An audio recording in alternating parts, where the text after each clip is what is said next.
All right, we've got a Thursday edition of Bird 65 coming your way for the next 2 hours here on the JAKIB Media YouTube channel.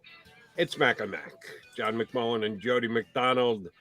JM, a little cool, a little dark, a little chilly out there. We're right around the corner from the holidays. And oh, by the way, not only are the days to Christmas or Hanukkah or Kwanzaa, whatever one you celebrate, counting down, so are the days to the Eagles season. We've only got 5 games left. And yes, this is going to sound strange, but because the calendar tells it so, this is a must-win game for the Philadelphia Eagles. Must-win game for the Philadelphia Eagles. Am I overstating the case? Mathematically, probably, but yeah, I think they have to win this game. I think they have to, if we're talking playoffs, and I think that's what we're talking about. Yeah. It's such a jumbled mess at the end of the NFC playoff picture. Right now, it's Washington 5-6, who would be the last team in. I have a bunch of 5 and 6 teams ahead of the Eagles who are 5 and 7. So they're a little up against it. Certainly, when they look back, if they don't make it, they'll probably look at that Giants game. They'll certainly look at this Jets game if they're not able to win it. However, a couple of the teams ahead of them, New Orleans would be one of them who plays tonight. So that's a big game for Eagles fans to keep an eye on. It's tough. That's a Soapy's choice. It's probably better for them for Dallas to win, to be honest, than for New Orleans. If you want to make the playoffs, again, what's your goal? But they have an advantage. They have an advantage over Atlanta because of the tiebreaker. And I have those 2 games against the Washington football team, who's probably, not definitely, but probably going to be the team you have to jump over to make that 7th spot. But it would be a lot nicer if you had that win over the Jets in your back pocket. You got to the late season bye. I do think from a figurative standpoint, that's probably it. If you go up the Jersey Turnpike in the year of the Jersey Turnpike draft, that's what I'm calling it, where everybody from the Eagles to the Jets and the Giants have 2 picks in the first 10. You lose to 2 teams who got, one of those picks because of how bad they are. That's a bad couple of weeks. That's Agreed. A bad couple of weeks. And if they had beaten the Giants this past week, if Jalen Reagor hangs on to that ball and falls into the end zone, it would be a different view we would have. Certainly going into tonight's Thursday nighter, I went through all the tiebreakers and what needed to happen last week. And here's how the Eagles can get to week 18 and the division could be on the line.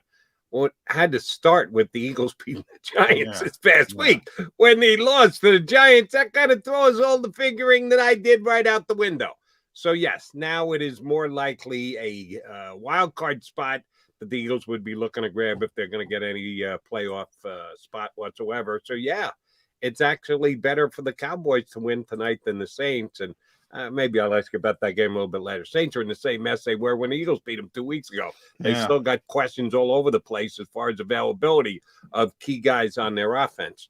But I do want to stick with the Eagles first. And the game is coming up against the Jets on Sunday. Yes, I'm planning on being in the house. My brother and I are heading up together. John McMullen will be in the climate-controlled press box. Yours truly will be roughing it outside with the masses, which I'm very much looking forward to because I haven't been to an NFL game yet this year. So it should be fun on Sunday. They have to win that game, and there is no question, John McMullen, who that quarterback's going to be. You and I talked extensively yesterday about what Gardner Minshew playing could mean to the Eagles, how it could be advantageous for the Eagles, whether the Eagles would dictate it or not. Well, no. Jalen Hurts dictated it yesterday in his very minimalistic way and said, no, I'm the quarterback. I'm good to go. And that's about it. It's one of the things Jason Kelsey did the same thing as well. I expected the Eagles have done this during the season. They played this competitive advantage game that I kind of chuckle at. And that's why I expected them to keep this going as long as possible, to have the Jets guessing. And it was, I had a conference call later in the afternoon with Robert Saleh, and he was laughing anyway. I'm not buying the ankle injury. It's not like he's not preparing for Jalen Hurts. So I liked it from both sides, and the fact that the Eagles said no, and let's not mess with this. And I think they did it particularly at the quarterback position because there is some questions, and they don't want those questions going further than they need to go. People are still going to talk about it. We've talked about it. Everybody's talked about it. If Jalen Hurts doesn't have his full range of mobility, there's a legitimate question to wonder, will he be effective enough to beat anybody, never mind the New York Jets. And the Eagles stamped it right down and said, no, Jalen did it. Everyone has essentially said he's the quarterback. Now, you always have that. Something can happen in practice and all that kind of stuff. And that's always happens. Jordan Mailata got injured in practice earlier this year when he had to miss a couple games with a sprained knee. That happened in a practice, not a game. So it does happen, but he's online to play. Jason Kelsey's online to play. The bigger question marks would be Jordan Howard. Obviously wasn't able to get out there, and they only had a walkthrough. Third consecutive week on a Wednesday, they've done a walkthrough. So it was a injury estimation, as they call it. And then we'll see Miles Sanders as well as the week continues to go on. He was limited, estimated as limited. He's got the ankle injury. And then you had a couple of illnesses, non-COVID illnesses. So that still exists, and that was Boston Scott and Devontae Smith. So you could see, all the names on that list, Jordan Howard, Miles Sanders, Boston Scott, that's something to keep an eye on. Question on the fact that yesterday was just a walkthrough. As you noted, it's not a rare occurrence that the Eagles do this more often now than they actually practice. It's an NFL thing as much as it's an Eagles thing. Did they practice enough? Did they get enough time in? We've been looking at Jalen Reagor and his struggles, and what do you do if not Jalen Reagor? You keep telling me, sorry, Greg Ward's just not good enough to play in the National Football League. Other than blocking, do you really want to throw the ball to J.J. Arcega-Whiteside? Okay. Well, how about Kenneth Gainwell? How about they use him in the slot more than they do? And that surely wasn't the plan when they drafted him, to make him a wide receiver, but if you could get him up to speed and get enough snaps for him in practice, maybe you'd be comfortable enough to put him there in the games. Does that even accrue anything if it's just a walkthrough? That he gets a couple of reps in a walkthrough to become a slot receiver? Did the Eagles practice enough? And, I brought up that as well. They're not going to do it, and they're not going to do it because they don't practice enough. And you're right. No, if they wanted, there's two parts to that. Obviously, first they would want it. They would have to want to do it, which they don't, and they don't because they don't practice enough. So it's sort of like a self-fulfilling prophecy. I was going to say, which comes first, the chicken or the egg? Exactly. Which is, I always go back to that Jim Swartz comment, who has been around for a long time under many systems, under many CBA limitations. And at the end, he said, the off season is for teaching, training camp is for evaluation, and the regular season is for preparation. There's no stinking time. So when I go back to your first question, Jody, did they practice enough? My answer to that would be yes and no. Yes, for the current environment. No. And I've had this larger discussion with you. I think the NFL product stinks right now. Not the athletes, not the players. They're better than they've ever been. But they don't have the time to sharpen their technique and sharpen their fundamentals.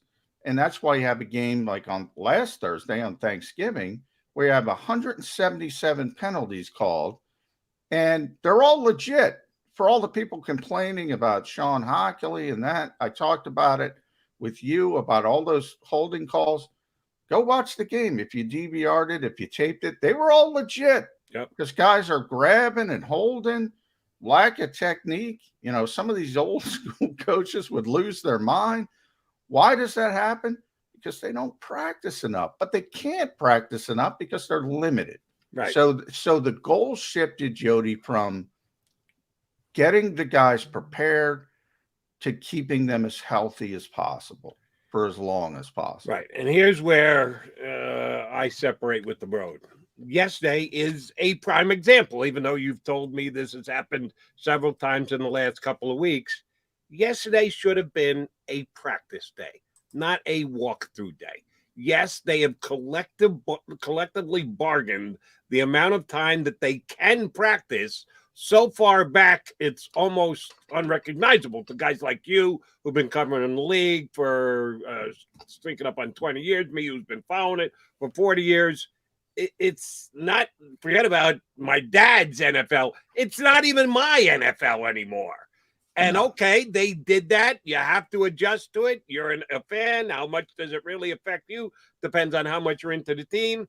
I get it. You got to play by the rules. But there are options within the rules. And the Eagles opted yesterday to go with a walkthrough rather than a practice. That to me is a mistake. If you're trying to weigh keeping the guys fresh, keeping the guys healthy, under actually doing things to improve your ability to play on a Sunday, at this stage, I'm leaning toward we got to win the game. We got to do what we got to do to be in the best position to win the game on Sunday and not worry about, oh, well, he's been in the league for 7 years, so we're not going to make him practice. We'll not make anybody practice. We'll just go through a walkthrough. I'm sorry. I think the Eagles are making a tactical mistake. I don't. I understand your part of it. I would throw the one thing you're missing. The reason the Eagles are doing this is they're late bye week, and that's why they started. And that's what Nick said. The week he started doing it this way, he's trying to get the guys to the bye week. Now, typically in an NFL schedule, you're most happy if the bye week comes somewhere right in the middle of the season. Right. That's the thought process. If they had a bye week in week 8 or week 9, they probably wouldn't be doing this. They probably would be practicing as normally on Wednesday. Now, on the back end of that, you could say, is it that much of a difference? You know, I think it's more of a mental thing than anything else. One of the things, you know, when the arguments came out for expanding the schedule to 17 games, you had all these over-the-top hysterics about player safety and this and that. And look, 17 games is not helpful, but I think there was this weird thought process that, hey, 16 is fine. You can beat the crap out of yourself for 16 games is fine. But 17, that's the straw that broke the camel's back. It doesn't make a lot of sense from a logic standpoint. Point I'm getting to, it doesn't make a logic, you know, one bye week, if it's in the middle of the season versus week 13, you're banged up or you're not banged up, you have some injury luck, you have some good luck, you have some bad luck. But that's the way NFL teams think, and it becomes this group thing, and, oh, you got to get the players fresh, you got to get them healthy. So I agree with you. Look, they have scaled back practice enough from the old days that you were talking of, that no matter what you do, if you have them in pads every single time you're allowed, it's going to be much less than it ever was in the past. So I tend to agree with you. I would prefer to practice. I would prefer to prepare. But in a case like Gainwell, that kind of stuff isn't going to happen in a regular season in this era of modern football. That's off-season stuff. Mm-hmm. If you're going to change positions and change, unless desperation enters into it. Yeah, if you have 50, I just talked about the running backs.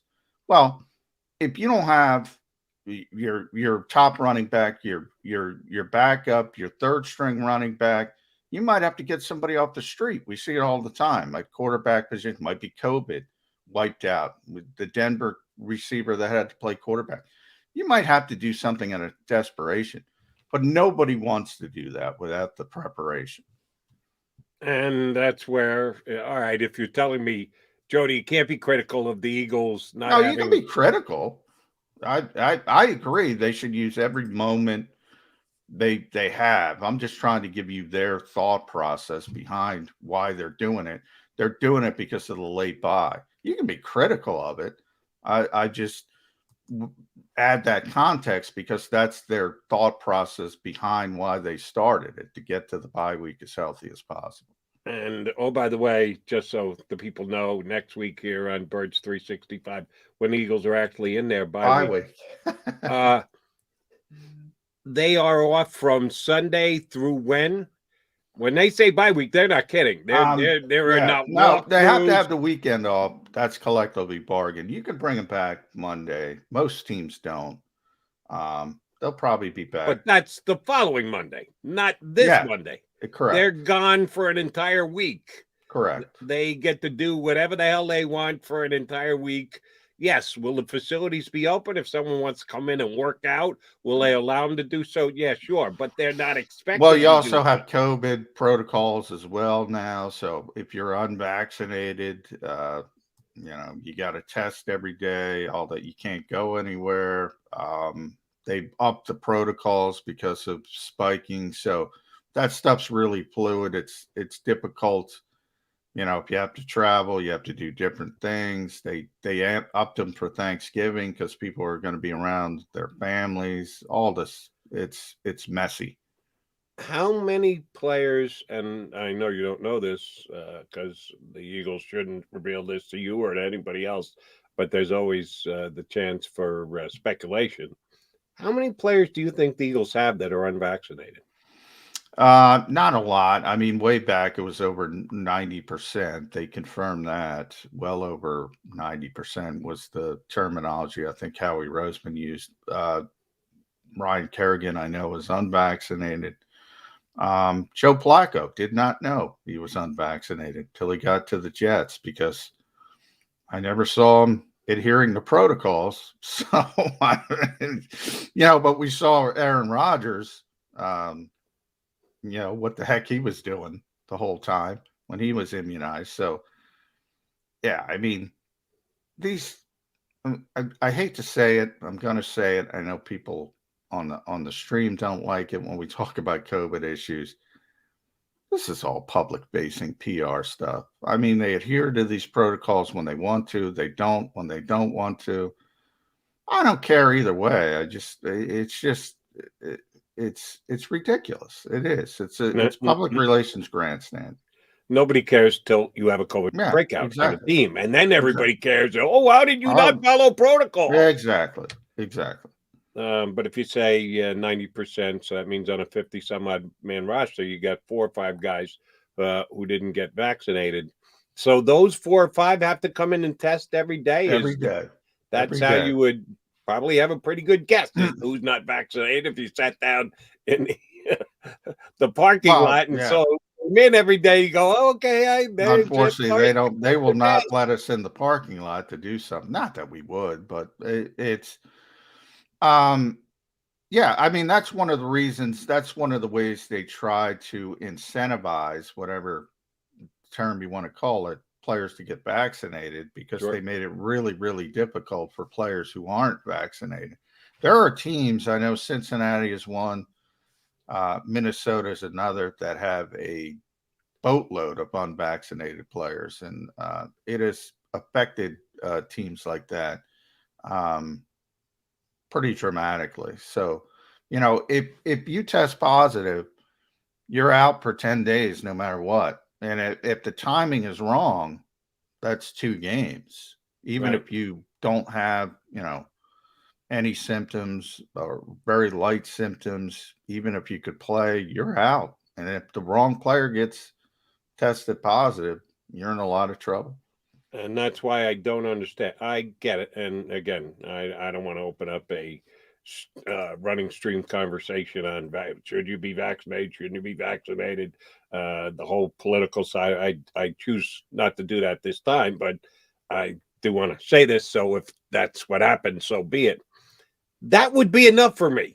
If I was a guy who was sitting on the fence about whether to be vaccinated or not, and I want to have my choice and I don't want to be dictated to, and people are still getting COVID even though they've already been vaccinated, for no other reason. if I can make my life easier by getting a shot, that I can actually get away on my bye week rather than have to come into the office every day to get a test, that'd be enough for me. Go ahead, please give me the shot. If for no other reason, you put the whole medical aspect of it and your own personal choice aspect of it. The rules say you can make your life so much easier by getting vaccinated. Get vaccinated. Yeah. For me, it was even easier than that. I didn't even have to go that far. I had to get vaccinated to do my job, or I couldn't do my job. So that's it. End of conversation for me. No other. I mean, that's it. And by the way, Joe Kraus wants to pay me. I don't know, Jordan, a lot of money. I want to go team friendly. I'm not trying to break the bank, but if I was making that much money, I don't give a hoot, And then there's the aspect. There's been a lot of quarterbacks in this league, starting with Aaron Rodgers, obviously. Look, that position, you got to be available. Yeah. And I don't understand that. And there's a lot of them for some reason. We just talked about Joe Flacco, but he's a backup. But even so, Kirk Cousins, one of Lamar Jackson's one of them. Confirmed, not vaccinated. There's a couple others I probably can't think of off the top of my head. Man, that would not go over well for me if I'm running a football team. All right, and as far as we know, Jalen Hurts is vaccinated. But yeah, we he also is. know that he had a really tough game last week against the Giants. We're debating on the 3 interceptions that he had. Were they all his fault? Were the receivers' not ability to get open a big part of it? Was it a poorly designed play? He's still learning. That's what Jalen told us yesterday. Although it's like the Zapruder film, by the way, Jody, that last play. Yeah. I've never seen so many screenshots with arrows. Devontae Smith is open. Boy, one thing I do know about fans, they don't know how athletic NFL defensive backs are. They think, and by the way, guy's got a half a step. He's wide open. Oh, he's wide open. No, he's not. He's wide open. And not only Bradbury's doing that on purpose to make it a tougher throw, and he knows he's got help on the back end. And oh, by the way, that safety is Xavier McKinney, who can move a little bit. So he's playing over the top. And he took a step inside because he's reading the quarterback's eyes. When they see the quarterback go, those safeties move, man, and they move. And it was a tight window throw if he was able to get it out to Devontae Smith when he raised his hand. Aaron Rodgers can make that throw. He can make that throw. He's open. A lot of quarterbacks, they can't make that throw. The Eagles quarterback, I don't want him making that throw, to be honest. But then the other part, which nobody brings up, it was already over by that point. The pass rush forced them to move up by the time Devontae Smith raised his hand. They don't look at that aspect of it as well. Right. It's absurd to me. One of the things that critics who I don't want to say aren't educated, but apparently you can say aren't educated, don't understand it enough. You just correctly described it as a screenshot. That's stop time. Yeah. That's the clock's not moving. That's frozen action that isn't really even action. It's a picture. You can make a picture say anything you want. You're not dealing with the reality of the play that we're talking about less than a second of reaction time that Jalen Hurts has got to make sure he's got the ball, that he's got his feet set, that he's got the right angle, that Smith is exactly where he wants to be, that he's got to release the ball and got to be able to get it there on time. And Jalen Smith's got solid arm strength, not above average, not Aaron Rodgers, that's for damn sure. But you don't factor any of that in. You just look at it. Oh, he's open. And plus, you don't know the progression of the route. And Nick actually explained the progression of the route. First of all, it was a badly run route, crossing route, Quez Watkins, Devontae Smith. So, number one, they did a really bad job for what they're supposed to accomplish. on the route. The progression, 1A was Devontae Smith, 1B was Dallas Goedert. Dallas was running.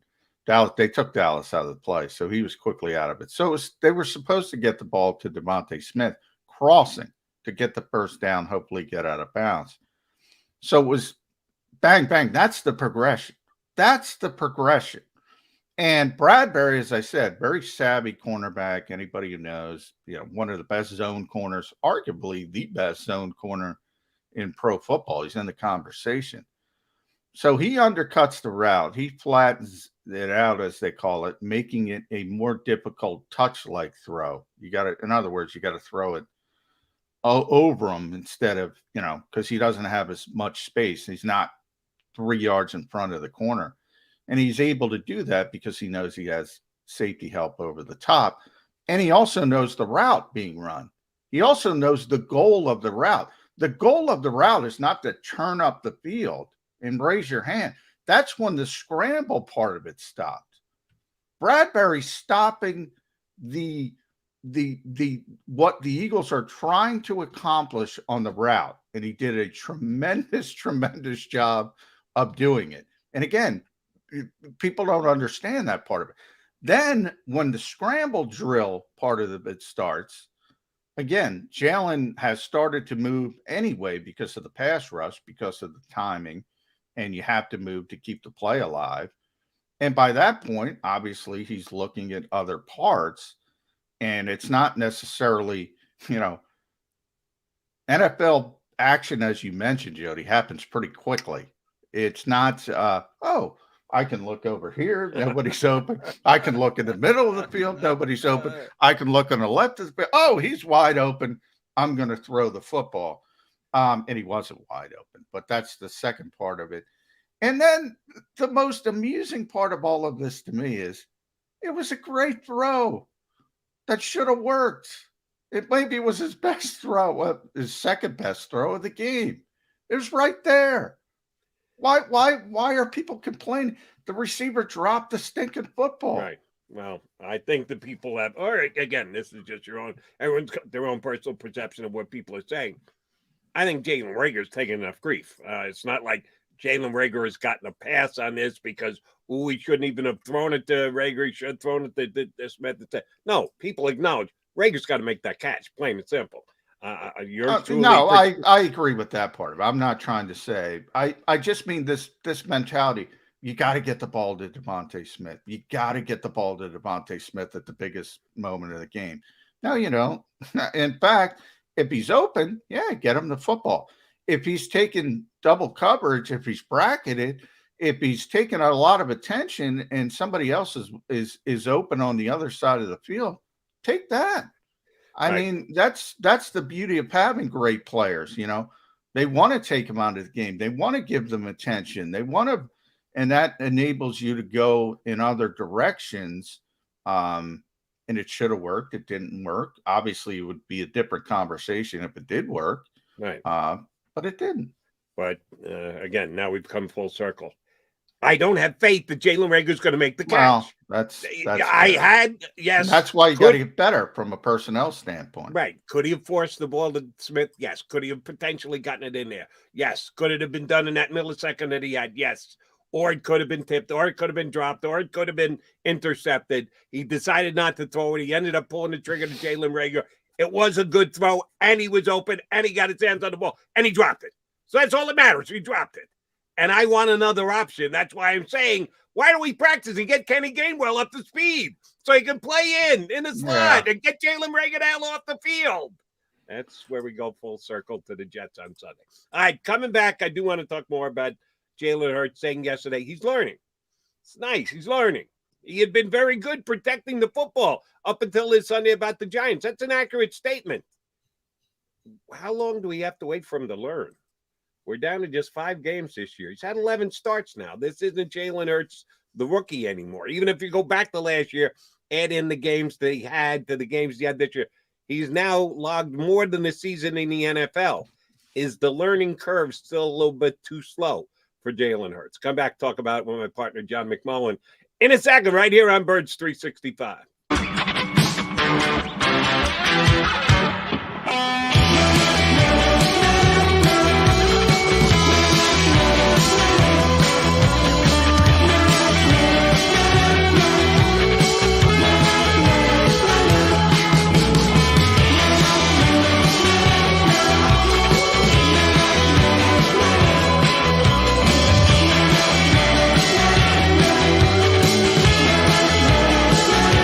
At Stateside Vodka, every new customer gets the world's best rocks glass.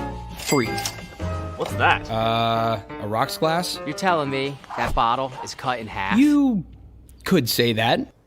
Holy shit. And you're telling me I can get one of these glasses for free? That's right. One free rocks glass per customer with each first-time purchase of Stateside Vodka. So good, it just disappears.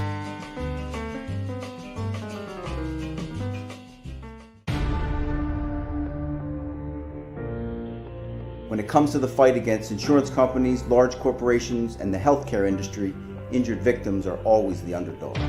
But that doesn't worry us. At Messa & Associates, we're an injury law firm from Philadelphia, and we come to fight. Our clients know that they've got representation with a chip on its shoulder, and it's the same chip that makes Philly the toughest city in the country. Call 215-568-3500 or visit us online at messalaw.com. Messa & Associates, the toughest injury firm in Philadelphia.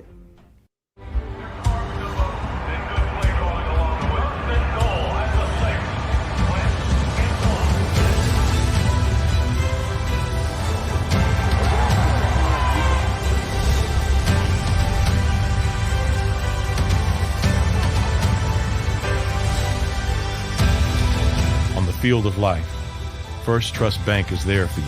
Champions on three. 1, 2, 3. Because Philadelphia dreams deserve a Philadelphia bank. Go for the midnight dares. Go for the game. Go for the hits. Go for the fans. Go for the win.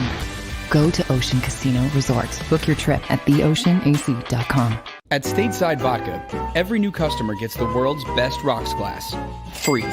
You're telling me that bottle is cut in half? You could say that.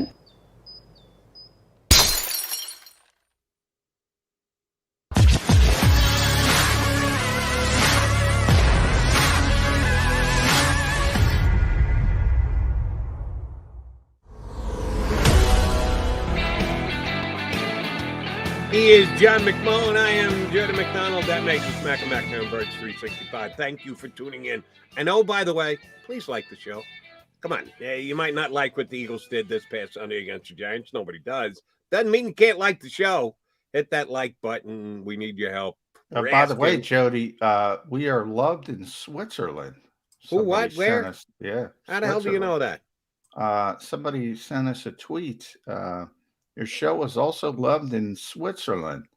136 minutes. They showed the screenshot for a total of 14,650 minutes from Switzerland, Jody. Get out of here. Yeah, a Birds fan in Switzerland? Oh, yeah, they're all over. See, here's the reason why I have trouble believing that. Isn't Switzerland like the most neutral country on the planet that they don't get involved? The one thing you can't say about Eagles fans is they're neutral. Yeah, they're neutral. No, they're usually very opinionated and come down strong on one side or the other. I don't see. Well, maybe that's why he's listening to Bird 65, because he's actually a misfit in Switzerland, because there's nothing neutral about Philadelphia. By the way, it is December as well. I want to get this in. So players of the month are coming out. Jake Elliott, congratulations. NFC Special Teams Player of the Month. For November. That's the good news. The bad news, the Offensive Player of the Month, Justin Jefferson. On the week. Way to rub salt in the wounds there, McMullen. Hey, the facts are the facts are the facts, and you got to deal with them. I don't want to talk about Jefferson or Elliott. I do want to talk about the quarterback, Jalen Hurts. And he is quickly becoming, I'm actually a little surprised by this, what I like to call a lightning rod player. And there have been many of them here in Philadelphia over the years that people feel the need to take a strong stance with or against. And certainly Carson Wentz became that last year here in Philadelphia, with people defending him and or wanting him to run out of town. And then, of course, when he ran himself out of town, good riddance to bad rubbish. I did not think that was going to be Jalen Hurts, because he's such a laid-back kind of guy that he's not going to say something that's going to generate that much emotion from Eagle fans. And he did. He was laid back again yesterday. You going to play? Yeah. You going to be good to go? Yeah.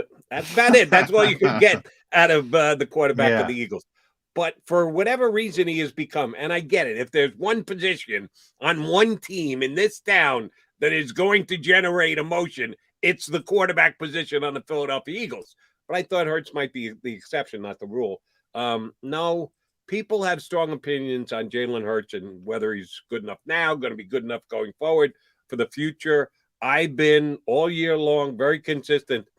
Why do I have to decide now? Yeah. Everybody wants, well, is he good enough? Every week, let him Jody. continue to play. Let's continue to evaluate. I don't have to make call right now. The Eagles don't have to make call right now. Nobody's got to make. They said before the year, it's a transition year. They're going to give him the entire year. Well, John, the clock's ticking. We're down to just 5 games left. And they're 5 games against marginal defenses, including the Dallas Cowboys, which is the last game of the season, which who the hell knows what that are the Cowboys even going to play their top players? We don't even know that yet. But none of the teams left on the Eagles' schedule do you say, wow, that defense is tough. That's going to be a tough team to score points against. Washington, no, surprisingly, thought they were going to be one of the better defenses in football. They've been mediocre. The Giants, despite holding the Eagles to 7 points last year, up until that point, had not been a very good defense. The Jets, sorry to say, are not a very good defense. They should be able to score points coming down the stretch here. Jalen Hurts will probably make or break his future with the Philadelphia Eagles. Yesterday, he talked about learning, that he's still learning. And he had been learning and taking good care of the football up until this past week when he turned it over 3 times, 3 picks. Does the learning have to go out the window? Do we now have to evaluate Jalen Hurts for just what he is? Or is he still within his rights to say, come on, I just got over the 1 year, 1 full season hump. I'm still a learning guy and you should judge me that way. Is that the way you're judging? It is the way I'm judging him. Yeah, he certainly has the ability to learn, continue to evolve, get better. You've seen, I mean, one of the best things until the Giants game, as you mentioned, was ball security. He was tremendous up until that game for most of the year compared to the very short sample size as a rookie. But I always say, Jalen's not saying, evaluate me as a learning quarterback.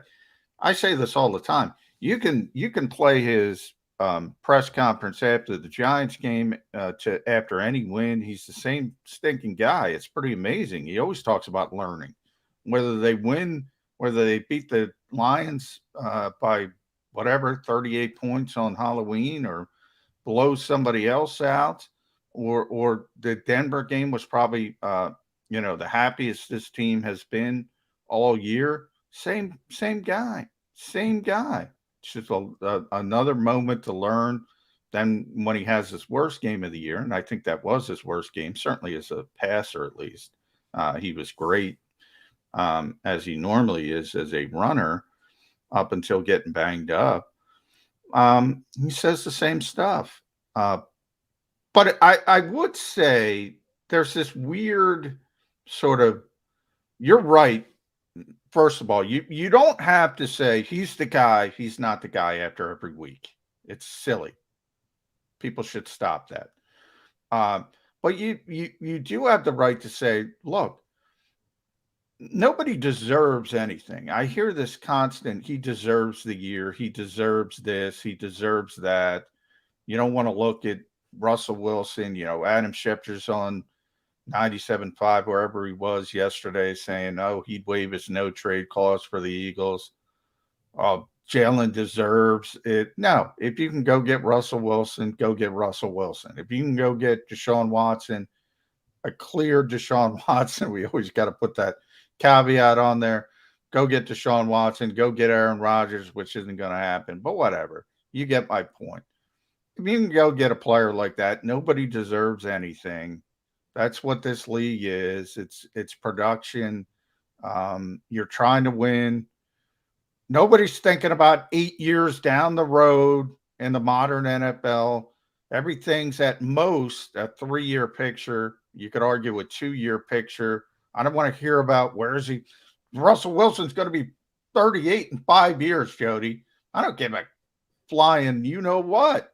you're going to have to turn it over anyway, most likely. Look what happened to Carson Wentz. You thought you had the answer. A couple of years later, everything goes haywire. Great. If you can get somebody for 20 years, that's awesome. But, that things have sped up dramatically in the NFL for a lot of reasons. And if you can get a player, look at Tampa Bay. I mean, how many teams said, well, obviously Tom Brady's Tom Brady. We all know he's the outlier. He's the GOAT. He's out of it. There were teams in this league, most notably, I'm looking at you, Kyle Shanahan. Well, we can't take a 44-year-old guy. What are we? They win the stinking Super Bowl in year one, Jody. Year one. Yep. At 43, and at 44, they're a significant contender again, or however old he is. I can't even keep it up. I mean, I don't get that thinking. Nobody deserves anything in this league, and that's why I use the term the FU player. There are certain players that, yeah, great. I love you. You're a great kid. You work hard. You're a leader. You're a natural leader. I think it's more likely than not that Jalen Hurts is the quarterback of this team in 2022 at this point.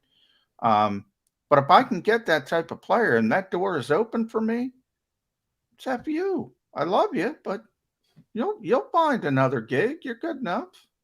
And he'll be here as a backup, or they'll trade him. Right. And that's what they drafted him for, was to be a backup anyway. And in year two, he had become the starting quarterback. So no one should say that Jalen Hurts has not been given an opportunity. As a matter of fact, I'm not thinking it's time to cut the learning curve. That Tom Brady probably says, I'm still learning. If you don't know it now, buddy, 22 years into your career, shame on you. But that's what people are going to say. I'm still learning. Well, it's a catch-all and it's a cover. And yeah, I'm about ready to pull the covers off for Jalen Hurts. That if you're still learning, that's a problem. That if you were here last year as a backup, learned a little that you could, standing on the sidelines, watching Carson, get thrust in and get some good experience, some learning experience in games last year, that was a good thing. We're now 2/3 of the way through the season, and you put an entire season in as a starting quarterback. It's now more about production than it is about learning. It's now more about getting the job done than it is about I'll be better for it down the road. It's about getting points on Sunday versus the New York Jets. And here's the funny thing about it. You say what you want. You say what you hope is happening. You're looking at the best case scenario. Yeah, I think the Eagles are going to win. But again, I think it's because the Jets aren't the good football team. They're not a good defensive team. Their young quarterback we talk about learning. Man, he's still very much in the learning curve phase, which the Eagles need to take advantage of this weekend. I don't even know if we're going to get any more information. You and I have, over the last couple of weeks, as a matter of fact, talked about the balancing act that the Eagles have, that they're trying to win games. They're trying to make the playoffs, but they're also trying to learn some things about their players, about whether these are players that they want to commit to again in 2022, 2023. And it's not an easy job that Nick Sirianni has. Sometimes I think the priorities get askew, that there's too much of a lean toward we need to learn something. We need to find out something. We need to get more information. Everything's about the future now. Everything. I blame the NBA for that. Everything's about the future. Everything. Well, you can't do that. What do you mean? The 76ers and the process? Yeah. Everything's about the future. You can't do this. You can't do that. Last year, to use the Sixers as an example, you can't go get James Harden. There was that group. You can't give up Tyrese Maxey, who's developing nicely, is turning into a really good young player. You can't give up Matisse Thybulle, is a great defensive player. You can't give those guys up for James Harden. James Harden, one of the greatest scorers in the history of the NBA, who could have put you over the top if he's healthy. And people have lost their minds with the future conversation. It's always about the future. It's never about now. If the window is open. Like people are killing the Los Angeles Rams right now because they've hit the skids, and they've hit the skids right when they traded for Von Miller and they brought in Odell Beckham Jr. And They haven't handled it well over the past month of the season, and they don't have any draft picks, and everybody's panicking, and everything's on fire. Look, the window was open. They went for it. I applaud them. Does it always work? No, it doesn't always work. But it's never going to work if you don't try. The Eagles are in a different philosophy, but Nick's a different time in their sort of window. As you know, Jody, sports are cyclical. Everybody's going to have ups. Everybody's going to have downs. Players get old, great players. One of the hardest things you have to do is transition from a great player and move on. That was the struggle with the Eagles. They thought their championship window was open, probably a little bit longer than it really was. And that's where they made the mistakes. But Nick Sirianni got asked this question yesterday about that balancing act. That's Howie's job. That's Howie Roseman's job. His job is to win on Sunday, and he said it again, and he made it very clear on Sunday. My point with the head coach, though, is he's playing an offense he doesn't want to play. He's playing an offense to win games because of what he has. So that is telling to me. When we talk about gathering information, that's information. Right, but here's where I'm going to both praise and question Sirianni, at least the way that you just laid it out. He's trying to win with an offense that he doesn't really want to run. No. When Sirianni was hired in that first pretty pathetic public appearance that he ever made, he sat there and looked in the camera and said, I'm not going to try and put a square peg in a round hole. I'm going to coach to fit the talent that I have. I don't have, several legal coaches have said, the system. What system? We don't have a system.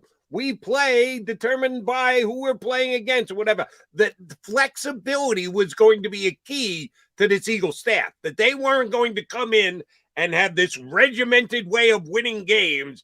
And damn it, we're going to get the exact players to fit that. No, it's impossible to go cherry pick the guys you want from any other team or in the draft. The guys you need are going to be there whenever you come up. No, you have to be able to be flexible and stay open-minded and have different ways to move the football and the like. And Sirianni stood up there day one and said, I'm one of those kind of guys. I'm not going to be the system is my way or the highway. No, we'll figure it out. We'll make it work. So I'm not going to cut him slack now that, he's got to run a system that he really doesn't want. He can't go too tight. He wants to go well, three wide you're taking number one. I think that's a positive. I think Nick Sirianni's been true to what he said. Number one, he hasn't. What I'm trying to say, those two things are not mutually exclusive. What I'm trying to say is that to me, and that's why I call him the best rookie head coach, even though, you could argue Brandon Staley. I think it's been Nick Sirianni. He has shifted in season. He has shown that flexibility. He is trying to build his offense around the talent he has as best he can. What I'm trying to say is that's not his goal. Every coach should have a philosophy, a DNA. And Jonathan Gannon, who got in trouble for saying, I don't have a scheme, later came back and defined it more clearly. No, you have a philosophy, whether you want to call it a scheme, a DNA, whatever you want to call it, whatever term. And you're trying this entire time. You're working with your GM. You're conversing. You're trying to get players that fit what you want to do. And it's never perfect, as you said, Jody. But you get as close as humanly possible. And the great coaches on their route to where they want to go take advantage of what they have. I think that's been literally the most positive part of Nick Sirianni as a head coach to this point is his ability to be flexible and work up at times, I'm not going to say, because at times it's been incompetent, at times competent offense around the talent he has. However, I'm also going to tell you, he doesn't want to run that offense. He runs 11 personnel on the field. He wants explosive passing plays. That's what he wants. He can't do that right now, so he's trying to get through as best as possible. And I concur with everything that you just said. But now we have this week. And Jalen Reagor's going to be back out there for 85% of the snaps. Well, yeah. And I'm sorry, that's not flexible, Coach. That's not. I'm doing what I have to do to win games. I'm a Sunday guy. Howie Roseman's got to keep his eye on the future. I don't. I'm the coach. My job is to win games. Well, if your job is to win games this week, Jalen Reagor can't be on the field for 85% of your offensive snaps. Well, that's player evaluation. And you and I agree on that. I think, and I've said this on Birds 365, I said it on Football 24/7, I've said it all over the place. I think Jalen Reagor has played himself off the field. I think you got to try something else. You and I agree on that. The Eagles don't. Nick Sirianni said that very term. He gives us the best chance to win, which tells me they have absolutely no confidence in the Greg Wards of the world, the J.J. Arcega-Whitesides, and go down to the John Hightowers, the Deion Keynes, the Keyshawn. They don't have any confidence in those players. That's just a difference in player evaluation, and they think he gives them the best chance to win. So, if they're right, I will say that. If they're right, I will say this. That's a Howie Roseman problem because it's obvious. I don't think they're saying Jalen Reagor gives us a good chance to win. I think they're saying, in fact, that's what he said. Jalen Reagor gives us the best chance to win. If you were being honest, if you put the true serum in, the rest of that quote would be because we don't have anybody else. And that's the problem. Right. And here's where, again, splitting roads, I would split roads with the coach. And he's there every single day, and he's working with these guys, and he's at practice, He's and a I'm not. receivers coach. Former receivers coach. Greg Ward's better. I'm just sorry. He caught more balls for the Philadelphia. You weren't here last year, Coach. We watched every Eagle game last year, Coach. Greg Ward led the Eagles in receptions. More than a handful of them from your starting quarterback now, Jalen Reagor, in the last couple weeks of the season. Jalen Hurts in the last couple weeks of the season. Reagor was here too last year, and he didn't do anything last year, and he's not doing anything this year. How are we determining he gives us the better chance to win? It sure as hell isn't by going to the tape of this year's games, because the tape on this year's game stinks. So are we talking about physical attributes? Are we talking about the numbers that he put up at TCU? How do you come to that decision?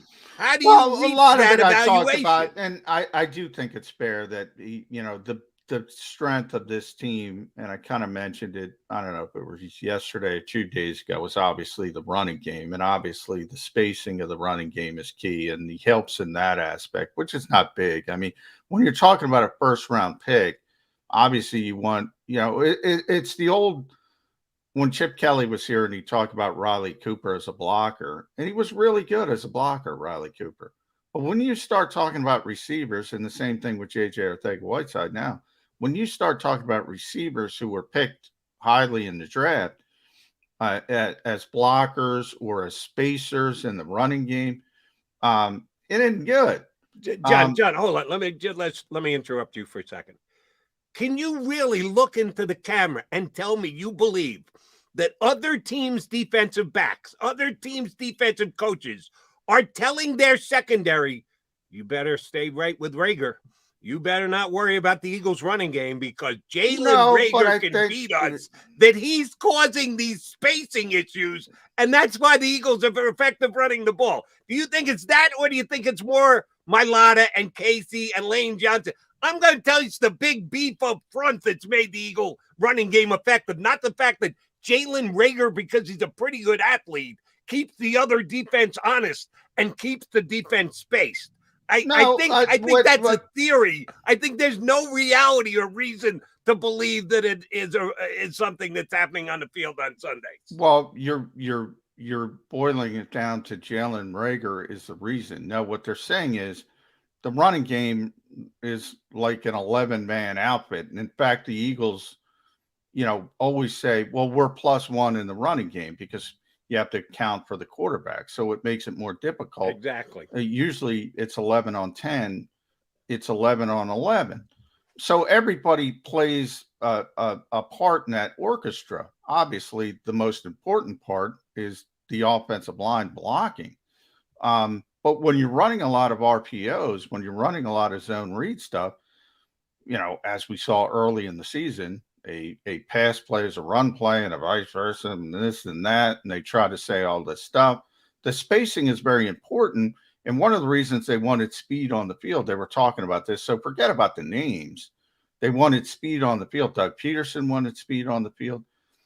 Nick Sirianni wants speed on the field. That's one of the reasons they want speed on the field, because you have better spacing, because you have to deal with all these things as a defense. It's not because of Jalen Reagor they're successful in the running game.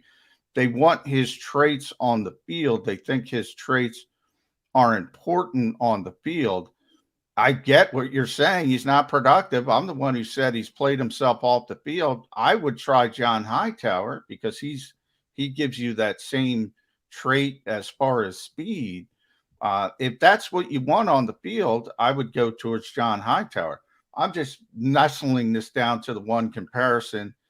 Look, Greg Ward, nice guy, good leader of the, which is kind of comical in a way because he's the leader of the receiver room. He wasn't even a receiver. He was a quarterback. And I've talked, they should have had a veteran presence in that receiver room, which I think is Howie Roseman's maybe biggest mistake when he put together this roster. I'm just trying to get you into their level of thinking and what they're thinking. They want that trait on the field, and they're not going to take that trait off the field for a guy who can't run and a guy who's not going to produce. And remember, and I got Nick, not going to produce. Was Greg Ward not the Eagles' leading wide receiver last year? But Jody, this is where I was going to go next. Remember, Nick, I got Nick to go on record with this on purpose, because he said it behind the scenes, but you can't say it until he says it. Now he said it, so I can direct everybody to it. Everything starts with 88 and 6. Those are the receivers on this team: Dallas Goedert, Devontae Smith, 88 and 6. That's what they game plan for. That's what, believe it or not, Doug Peterson, because he had nothing at the receiver position, nothing, would often game plan at the end, at times, not often, but at times, for Greg Ward to get the football. In this offense right now, nobody's getting the football except Devontae Smith or Dallas Goedert, unless what happens, Patrick Graham did a great job. And that was one of the things that people were criticizing Nick Sirianni for. He tried to evolve the offense against a bad team and get other people involved, and it didn't work. He's going to default back to 6 and 88, 88 and 6, and nobody else is going to get targets because nobody else deserves targets. Right, but here, John, here we're going around in circles. It's all about Devontae and Goddard until the other team decides to double them both. And then guess what? It has to become about somebody else. You can have this philosophy and the play. Well, not if you run the ball. When the final play was run the other day, the ball went to 18, right? The ball was thrown to, it wasn't thrown to Devontae Smith. It wasn't thrown to Goddard. It was thrown to Reagor because the other team was good enough to take your two top options away from you. Well, then you can't say it's all about. No, it's mostly about. We try to make it all about, but you can't do that in a National Football League game. If you're going to have other wide receivers out there and they're on the field and they're running patterns, there's a possibility the quarterback may decide to throw the football their way. They did on that play, and Reagor couldn't make the catch. Yeah, I mean, I'm not defending Jalen Reagor's play. I'm just trying to get you behind their thought process and why they think he's their best opportunity to win. It has to do more with the running game and what they're accomplishing in the running game, the passing game, which he's done nothing, which isn't good. Look, they need a better player. They need a better third receiver, but by the way, they need a better second receiver. Yeah. Quez Watkins isn't good. I hate to break it to people. That route he ran at the end of the game was awful. Awful. They got to get better at that position, and it's unbelievable. That's what's getting lost in the weeds here, considering how much draft capital they've spent at that position, first round pick, second round pick, and they still need 2 receivers. It's awful. Yeah, that's pretty damn sad, and that is on Howie Roseman. But they don't want. Look. I know you're a Greg Ward guy. They don't want him on the field. I don't know how other way to say. And you've heard it from many people besides me who cover this team every day. They respect. They think he has a role on this team as a leader and as a role player and as a guy who can catch the football when it's thrown to him, if it's not 100 miles an hour at the goal line. And he's got better hands than probably any other receiver on this team besides Devontae Smith, even though he's a quarterback by trade. But they don't want him on the field. They want a more dynamic presence on the field. Right. And my point is dynamic presence must actually make dynamic plays. Otherwise, you're not a dynamic. Well, it would be nice. You're on a scouting report that you're a dynamic. No, you're not a dynamic player. You actually player. have to make dynamic plays to be considered a dynamic player in Jody McDonald's world. And, oh, by the way, Rager never makes any dynamic plays. So, to me, he's not a dynamic player. I've watched. I didn't say player. I said present. Plays. I said present. He's a guy who can run, is basically what he is at this point. Okay. He can run. Now determining who gets reps in the Eagles wide receivers because of their stop time on a stopwatch. Well, now, that's part of what the trait they want on the field. They would like to have a player who could play, but they feel they don't have a player who can play, so they don't want to take that speed off the field. Right.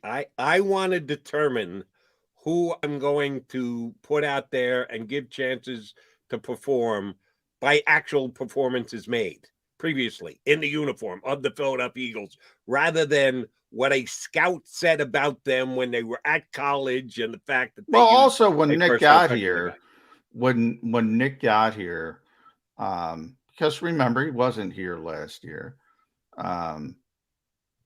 Jalen, he did have Jalen for a training camp, and that's where you evaluate. And whatever offseason they did have, even though it was dramatically scaled back, and that's where you teach and evaluate. And he is a receivers coach. We go back to that 100 catch, one-handed catch.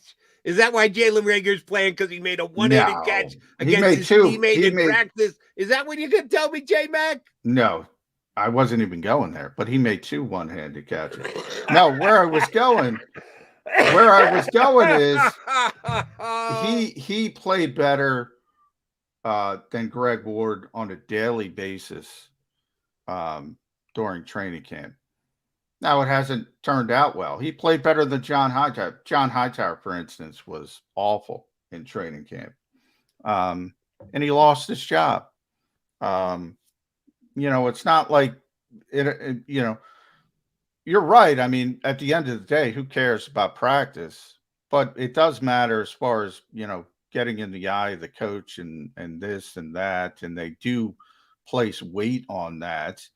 And he's obviously struggling with confidence issues. And by the way, I can't believe I'm defending Jalen Rager. I'm the one who said they should bench him.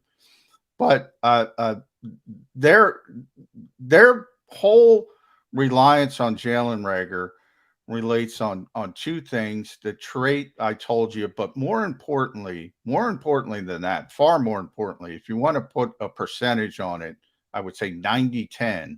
The far more important part of it is they just don't think they have anybody better from an evaluation standpoint. And everybody on this team, because I've been covering this league for a long time. I've seen a lot of practices. I've watched a lot of film. I've talked to a lot of coaches.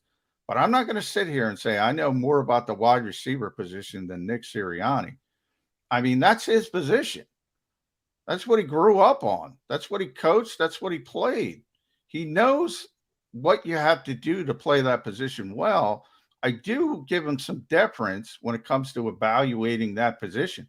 I know he's not happy with the way he's playing, but when he does tell me that we don't have a better option, I tend to probably agree with him. And by the way, Jody, I still go to the point, you know what? I'm still trying John Hightower. Just, maybe it's just a confidence issue.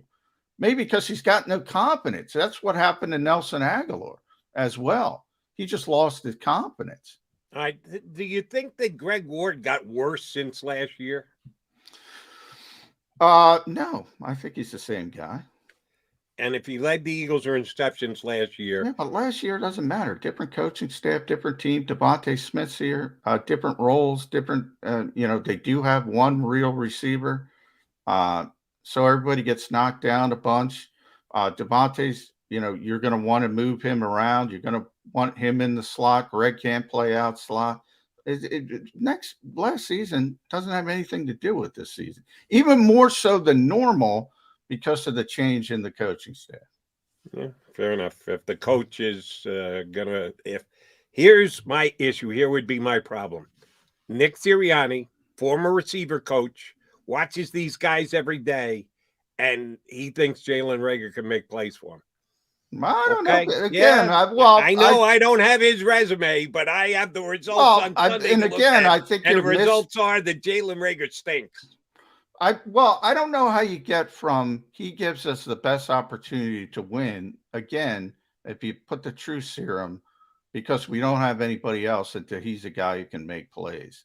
I don't think I've ever heard him say he's a guy who's going to make plays. He's a guy who's going to turn into a star. Tells me all the time Devontae Smith is going to be a star. Doesn't tell me that about Jalen Reagor. Understood, but somebody's got to go out there. You're telling me he's dying to play with 3 wide receivers, if not 4. So you got to have somebody. And got to have somebody out there, and that's what they have. They have a placeholder out there.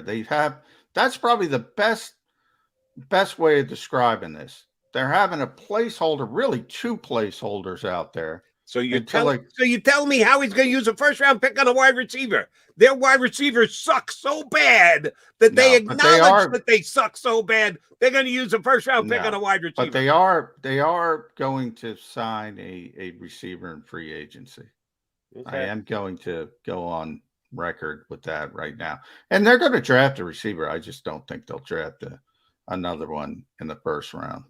Nah, Jody Mac talk a lot about Jalen Reagor here on Birds 365. Too much. We need to get to the Jets. That's who they're playing on. Because I know the Jets. I'm going to tell you, guarantee when Brian Costello is going to join us in less than 15 minutes, jumps on, he's going to tell us the Jets are going to make sure that Jalen Reagor doesn't beat him on Sunday.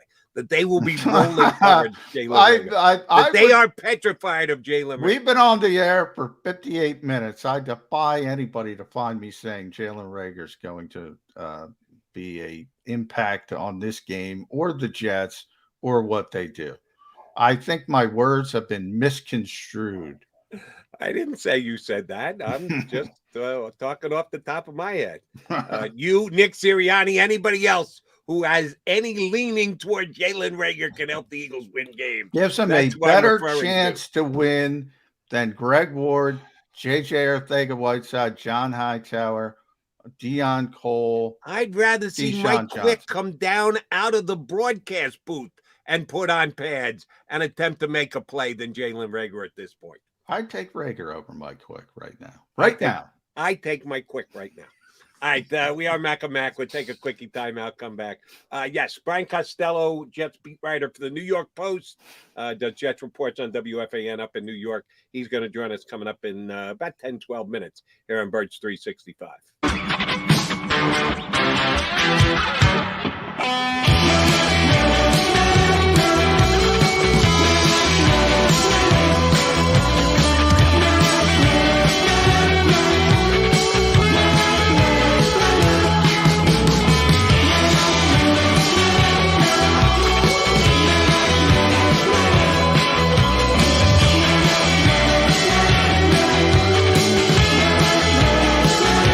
At Stateside Vodka, every new customer gets the world's best rocks glass, free. What's that? A rocks glass? You're telling me that bottle is cut in half? You could say that. Holy shit. And you're telling me I can get one of these glasses for free? That's right. 1 free rocks glass per customer with each first-time purchase of Stateside Vodka. So good, it just disappears.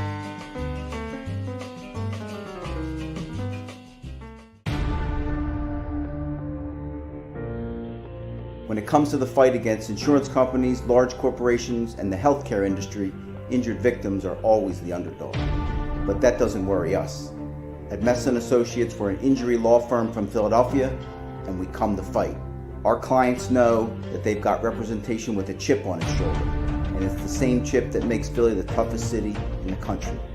Call 215-568-3500 or visit us online at messalaw.com. Messon Associates, the toughest injury firm in Philadelphia.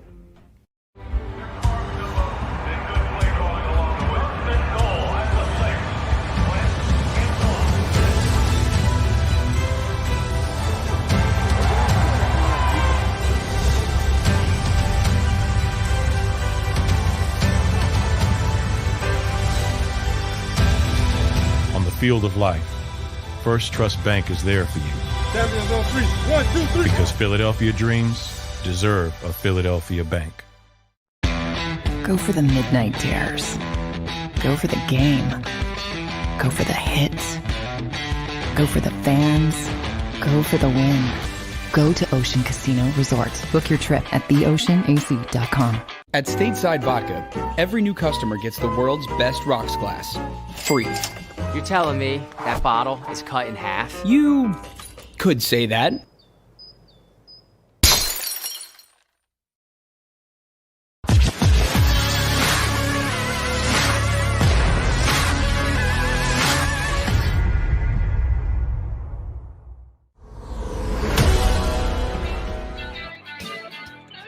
You got Birds 365 here on the JAKIB Media YouTube channel with McMullen and McDonald hanging with you. A lot to talk about the offense, about the quarterback, about Jalen Reagor, about how Nick Sirianni evaluates his wide receivers and how he uses them. Defense will be as big a part of determining Sunday's outcome against the Giants. Nobody's talking about the defense. And no. And Jonathan Gannon's probably okay with that, he's off the hot seat, out from under the microscope. I want to ask you about a single defensive player on the Philadelphia Eagles, because I had Reuben Frank on my WIP show the other night. And he evaluated a player one way, and I evaluate him a little bit differently. From A+ to F, if I put you on that scale, how would you evaluate the play this year of Steven Nelson? B minus. Good player. Has some limitations down the field, but he's been the best complementary corner the Eagles have had for quite a long time. Good, solid player. Not a great player. All right. Rube had him at about a C. Oof. Which That's I think harsh. is woefully underranked. I would rank him even higher than your B-. I would give him a B, and I do this often. Maybe it's a good thing, maybe it's a bad thing. To truly evaluate someone, if you put a number out there or a letter grade out there, if you say, it can't be that, you got to move it one way or the other. If I were to call him a B, and I was told you can't give him a B, you got to either give him a B- or a B+. I would actually go to B+. So I think he's between. I would go up from B- as well. You'd go up to B. If I told you no B-, you would not go back to C+. No. You'd come up. All right. So we're probably closer than, certainly closer than myself and Reuben were. I think he's done a really nice job. I believe that in Jonathan Gannon's system, there are a bunch of passes that are thrown in front of him that he knows his job and his responsibility is just to come up and make the tackle after the play has been completed.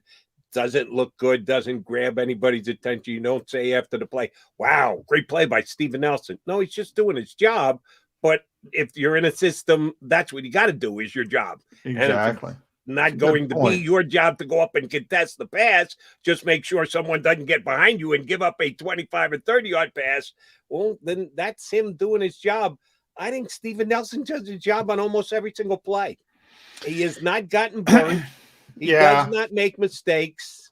I think he's been damn good for the Philadelphia Eagles, and I know that it's always about the future, and you look toward next year, and if they can get Steven Nelson back on the same exact deal that they got him on this year, I'd bring him back in a heartbeat. Couldn't sign off on that fast enough. If another 1-year deal at the same exact dollar numbers, it's my option to sign it. I can't sign it fast enough if I'm Howie Roseman. Yeah, and I don't know. Maybe I'll talk to Rube about it when I get down there. But I think, and I say this all the time, I think people don't add the context into it. You added an important part to it in that, what is he being asked to do? That's an important part to it. You just don't go out there and play like it's pickup football, right? Like it's your family turkey bowl Thanksgiving. Go cover that guy. That you're doing a job. You're tasked with a job. I think you're exactly right, Jody. I think he does what he's asked relatively well, relatively consistently. Certainly better than we've seen. Again, as a complimentary corner. Remember, he's the cornerback too. Darius Slay's playing like an all-pro, by the way. Yeah. Having a phenomenal season. He's been the best corner, arguably, in football, all of football. He's in that conversation. But then I add in the context of the rest of the league. I mean, there's a lot of shaky corners in this league who don't do what they're supposed to do and are freelancing. And I do think people get too Philadelphia centric, and they, not just Philadelphia, they focus in, you're a Jets guy, they focus in on their team and they don't look at the rest of the league. How is this guy compared to other number 2 cornerbacks in the league? And I think he's solid. And that's what he was in Pittsburgh, and you kind of get labeled. But I do think Avonte Maddox is having a big year as well as a slot corner. The Eagles are near the top of the league, and that's been their goal when it comes to explosive plays in the passing game, limiting them. But they do give up a lot of stuff underneath because that's what he's told to do. So blame Jonathan Gannon if you want to blame somebody on that. I think he's been a really, really solid player. And that's why I'm not going to go overboard. And then you get the pro football focus grades. His pro football focus grade isn't tremendous. I think people lean on that a little bit too much. So I think that all enters into it. Right. But here's the problem with the pro football focus grade. And again, you and I have talked about this many times here on Birds 365. Pro Football Focus looks at it differently than you or I might, or someone who understands what Jonathan Gannon's defensive scheme is all about. They just looked at it in a cold, hard, cool world of what the production. Well, if you're not supposed to produce on a play, then that should be held against you. Sometimes Pro Football's focus is, I think, a little skewed. So I'm not going to worry about how they do or don't grade out Steve Nelson. I watch enough of it, and I see what he does and doesn't do, and I'm telling you, he's doing a heck of a job. Couple of these cornerbacks that the Eagles picked up during the year. The kid from Denver, when they made the trade right before the trade deadline, and the Gowan kid that they got in the Zach Ertz trade.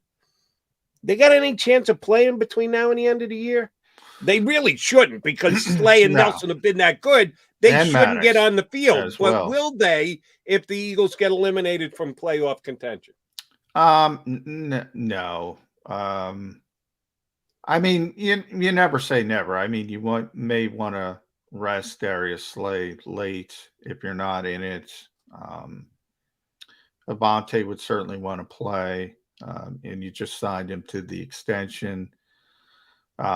Steve's going to be a free agent, so could go either way with him. I think the only way those guys get on the field are injuries. And, Zach McPherson has been the number 1 corner off the bench, which they haven't.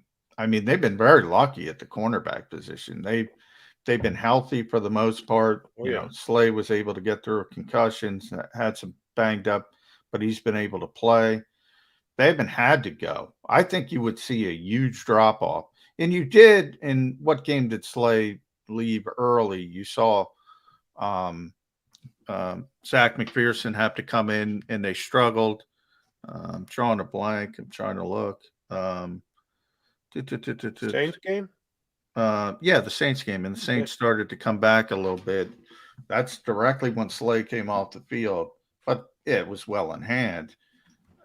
People were starting to worry, and Zach McPherson was on. You kind of saw a little glimpse of what might happen, and it would be interesting if one of the guys got hurt. Would they immediately keep defaulting to Zach McPherson, or would they give Tay Gowan a shot? Would they give Kerry Vincent Jr. a shot? Would they give Mac McCain a shot? They got a lot of bodies, but we don't know much about any of them. The most we have is Zach McPherson. He doesn't look ready to play, and since he's first in line, those guys probably aren't ready to play.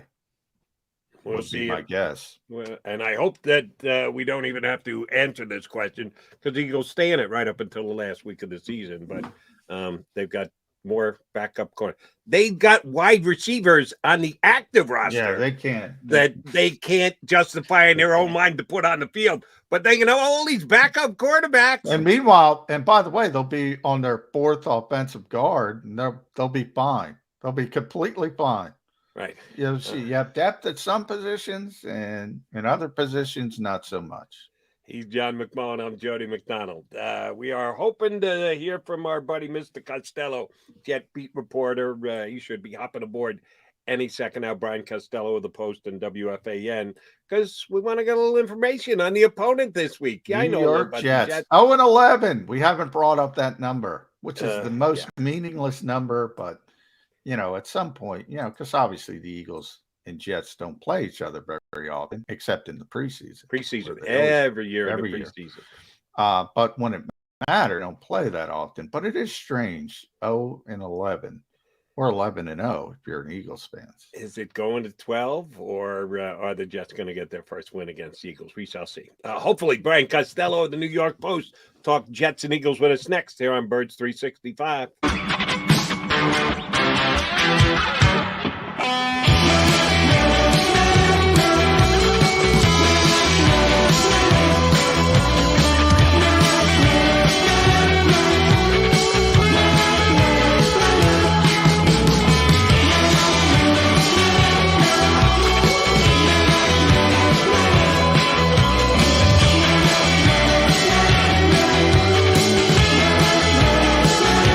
At Stateside Vodka, every new customer gets the world's best rocks glass, free. What's that? A rocks glass? You're telling me that bottle is cut in half? You could say that. Holy shit. And you're telling me I can get one of these glasses for free? That's right. One free rocks glass per customer with each first-time purchase of Stateside Vodka. So good, it just disappears.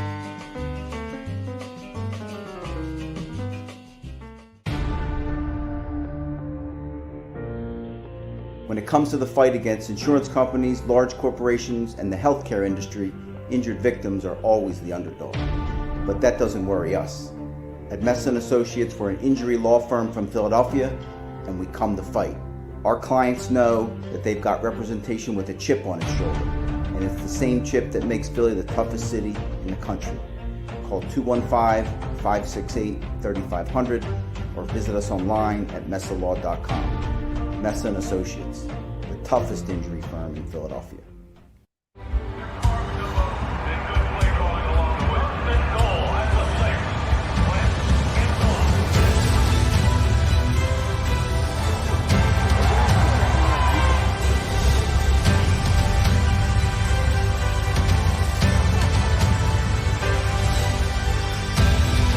On the field of life, First Trust Bank is there for you. Champions on 3. 1, 2, 3. Because Philadelphia dreams deserve a Philadelphia bank. Go for the midnight dares. Go for the game. Go for the hits. Go for the fans. Go for the win. Go to Ocean Casino Resort. Book your trip at theoceanac.com.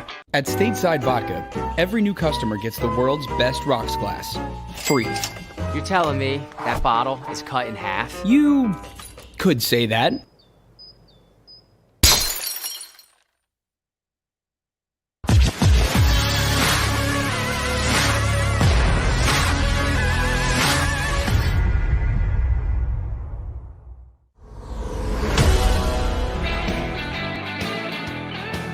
You got your Mac and Mac guys, Jody McDonald and John McMullen here with you on Birds 365. I guess we got a little miscommunication with Brian Costello. He thought I meant 9:20 p.m. When I said, can you hop on board with us? He didn't know that it was a.m. that I was talking about. See, that's what happened. I feel so badly. People are used to you at night at times. That is part of it, yes. And also, I feel badly for everyone else outside the Philadelphia sphere that don't watch Birds 365 every single day, that don't know, that don't have it already ingrained in their head that it is a morning show. Yeah, Brian's got a gig. It's up in New York. It's covering the Jets. So he doesn't know of Birds 365. So he doesn't know that it's a morning show. And that's why we're having a little difficulty getting him up and on with us. But Jets coming up this weekend. They're not a good team. They haven't been a good team for a long time. They are 0-11 against the Eagles all time. But one thing they do okay is get after the quarterback a little bit. And with the fact that the Eagles are on their third right guard of the season with Mr. Herbeck going in this week, does pressure from the Jets defensive line scare you at all this week, Johnny Mac? Well, I think when I look at the Jets and where they are, and there's some injuries, obviously, that they've had to deal with, the 4 quarterbacks, but you start to I always tell you, Jody, you can talk yourself into things in the NFL because everybody's got good players. The Jets are no different. And to me, it starts on the defensive side. It starts up front with Quinnen Williams, who's obviously a first-round pick from a couple years ago. People probably remember him. Really talented kid. And then probably, in my opinion, and you're a Jets guy, so you give me your opinion, I think their most underrated player, who's a good player that a lot of people don't realize, is John Franklin Myers, who's one of their defensive linemen as well. Now, I think he's a little bit banged up, so you have to keep an eye on that as it moves forward. I know they also have Sheldon Rankins, but he didn't practice. So I do think they have some talent on the front there, and those guys can get after you a little bit and create some plays. That's where it would start with the Jets defense. The fact that they don't have Marcus May, Elijah Riley went in there, and Jets love him. They signed him up the Eagles practice squad, and they seem to love him. I was talking to Robert Saleh on a conference call. Where is he playing, by the way? Is he playing corner or safety? I think he's playing safety because you're right. May's out of the lineup, Yeah. So they've needed a little bit of an tick in the game from safety. But they're raving about him. It's pretty amazing to me. Yeah. So there's an example of you sign somebody off a practice squad, give him a chance, and boom, he goes out there and plays. Maybe the Eagles should do that with one of the receivers. Yeah, there's not a wide receiver out there on anyone's practice squad that the Eagles can't make an argument for that can come in and play for them over. And I'm not even talking about Jalen Rigg. I'm talking over Greg. Apparently he can't play because they won't put him out there. Ward. Yeah. Wide receiver is getting me all ticked off about the Eagles these days. But and oh, by the way, Jets wide receivers is severely compromised for this week. I don't know if Davis is going to play yet. Their big offseason acquisition. They actually got 2 wide receivers this offseason. Keenan Cole being one of them and Davis being another. And I don't know if either one of them is going to play. But our next guest might. We've got him up. We've got him ready to go with us. Brian Costello covers the Jets for the New York Post and WFAN in New York. BC, how are the Jets wide receivers? Who is or isn't going to play for them this week against the Eagles? Oh, the Jets wide receivers are tough even when they are healthy. They're not that good. So Davis is a question mark right now, Jody, John. He didn't practice Wednesday. He's been dealing with a groin injury that he suffered in the Miami game 2 weeks ago. Didn't play last week against Houston. So I think he's going to be we have to watch every day what he does, and that could be a game time decision. Keelan Cole's on the COVID list. He's not going to play this week. He's out.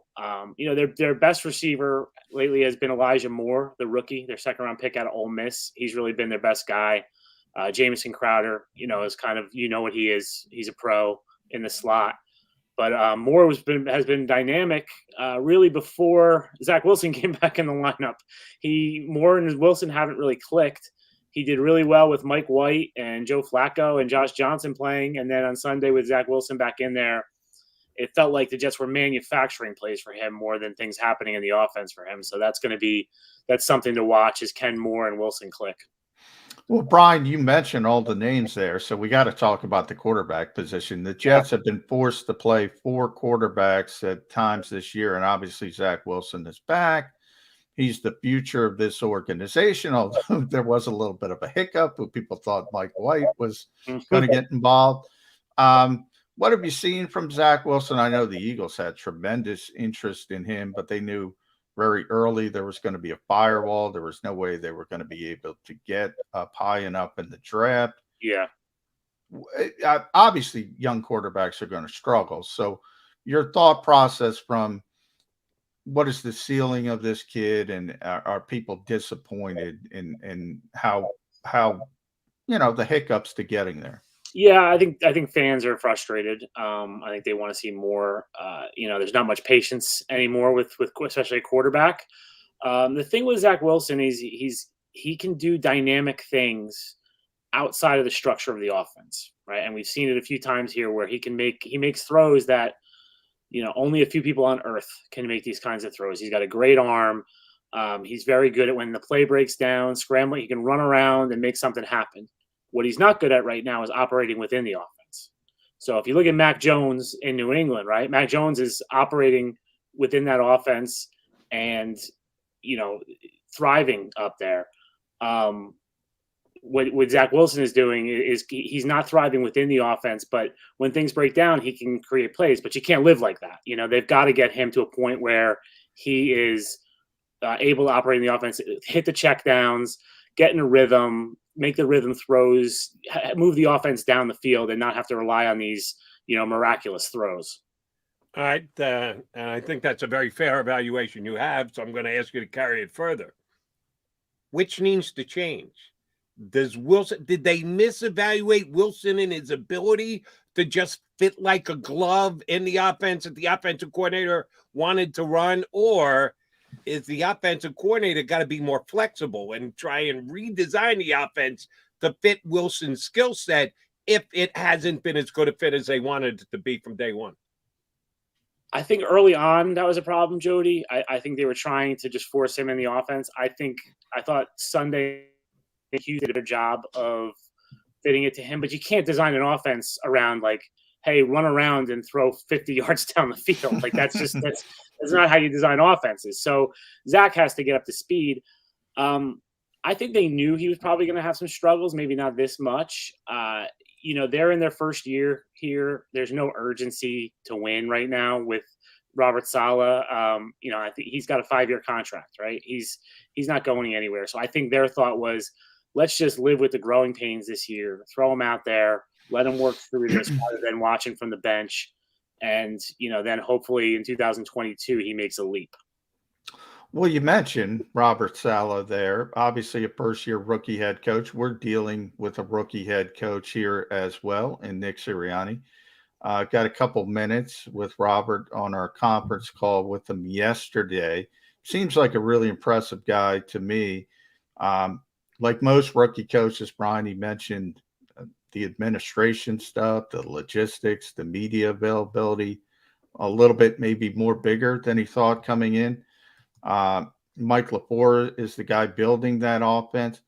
How have those guys been in their first year with the Jets and going through this rebuilding process? I think they're growing. The thing that stands out to me about this staff is how young the staff is and how inexperienced the staff is. It's not just Robert Saleh. Like, they really don't have that many experienced coaches. On the offensive side, the offensive line coach, John Benton's been around, but the rest of them are a lot of first-time coaches, first-time NFL coaches, position coaches, I should say.